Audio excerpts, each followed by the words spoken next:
Messieurs les directeurs généraux du Grand MEF, Monsieur le directeur général adjoint de la DGI, Mesdames, Messieurs les hauts cadres de l'administration publique, Mesdames, Messieurs les représentants des collectivités territoriales,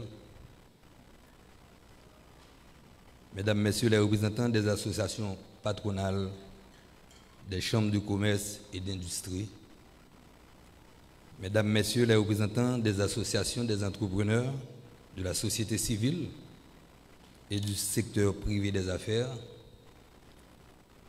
Mesdames, Messieurs les représentants des partenaires techniques et financiers, Mesdames, Messieurs en vos rangs, titres et qualités, Mesdames, Messieurs de la presse, chers invités. Nous voici aujourd'hui à un moment décisif de l'histoire de l'administration fiscale haïtienne.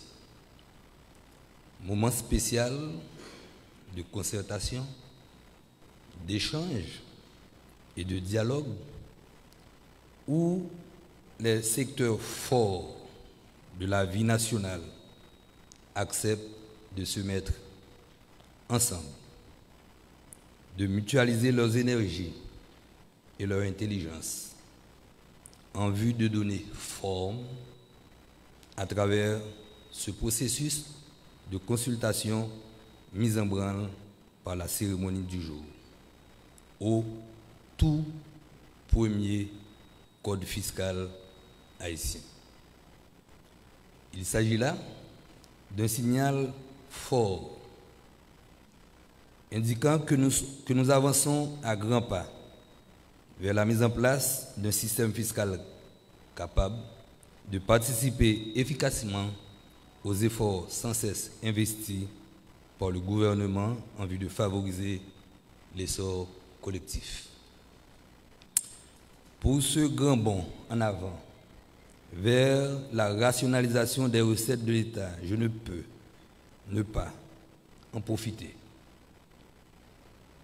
au nom des employés de la DGI pour féliciter vivement et remercier d'une manière spéciale et particulière le ministre de l'Économie et des Finances, M. Michel Patrick Boisvert, pour le leadership dont il a fait montre dans la réalisation de cette œuvre capitale qui symbolise pour toutes et tous l'avenir du pays en matière de politique fiscale.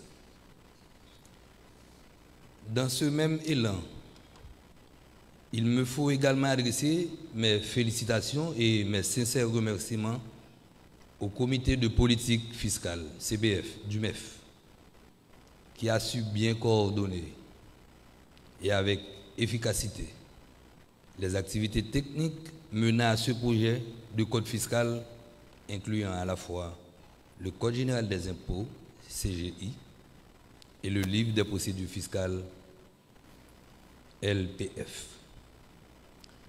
Aux techniciens et cadres du Grand MEF, aux experts nationaux et internationaux, aux cadres des autres entités de l'État qui ont vivement contribué aux discussions et échanges techniques, je tiens à vous assurer que la nation tout entière vous en sera très reconnaissante. Mesdames, Messieurs, ce projet de Code général des impôts rassemble dans un seul ouvrage, avec une numérotation continue, l'ensemble des dispositions légales de nature fiscale en vue de simplifier et de rationaliser le système fiscal haïtien tout en l'adaptant aux réalités du pays et de la pratique administrative actuelle. Du point de vue de la légistique, ce projet de CGI et de LPF définit un cadre juridique et fiscal plus clair et plus transparent, gage d'une bonne gouvernance et d'une amélioration du climat des affaires, tout en renforçant de manière significative les pouvoirs de contrôle de la Direction générale des impôts.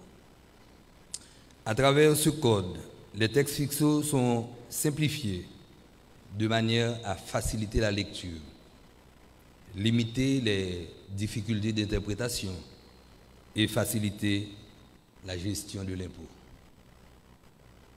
Les incohérences recensées sont corrigées, soit dans la structure des textes fiscaux existants, soit dans les concepts et terminologies utilisées et les contradictions entre les différents textes fiscaux actuels. Le CGI et le LBF adoptent une structure relativement classique sous forme de livres, parties, titres, sous-titres, chapitres, sections. À chaque chapitre correspond un impôt ou un thème particulier. Du point de vue de la politique fiscale, ce nouveau projet de code a pour objectif de simplifier le système fiscal en supprimant les taxes redondantes et ou inefficaces eu égard à leur coût de gestion tout en augmentant légèrement les recettes. De surcroît, l'impôt sur le revenu des personnes physiques et des personnes morales, IS, a été simplifié et uniformisé en préservant les recettes de l'État, sinon en les améliorant. Le régime fiscal des petites entreprises a été actualisé et son seuil a été harmonisé avec celui de la TCA ou sur le chiffre d'affaires. Un impôt minimum forfaitaire, IMF, a été introduit. La TCA a fait l'objet de changements importants, notamment en ce qui concerne les règles de territorialité. Le champ des droits d'accise, des droits de timbre et d'enregistrement a été rationalisé. Moins d'opérations sont désormais passibles de ces droits, mais le montant ou le taux de ces derniers a été actualisé. Les impôts locaux ont été clarifiés et le financement des collectivités locales renforcé.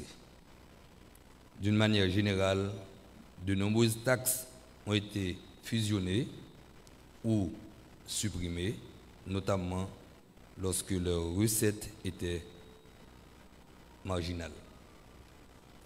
Mesdames, Messieurs, nous sommes certains que ce projet CGI-LPF permettra d'assurer un meilleur équilibre entre le renforcement des pouvoirs de l'administration fiscale et les droits des contribuables, de générer plus de ressources internes à l'administration fiscale afin d'être moins dépendant de l'aide internationale et aussi aux collectivités territoriales d'avoir plus de ressources pour être moins dépendantes de l'État central.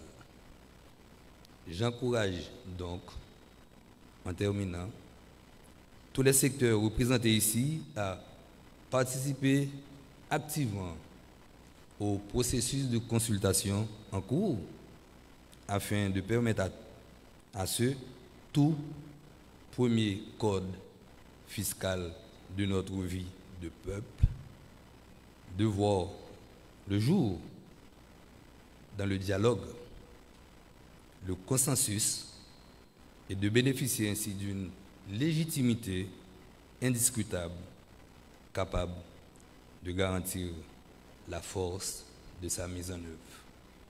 Bonne participation à toutes et à tous.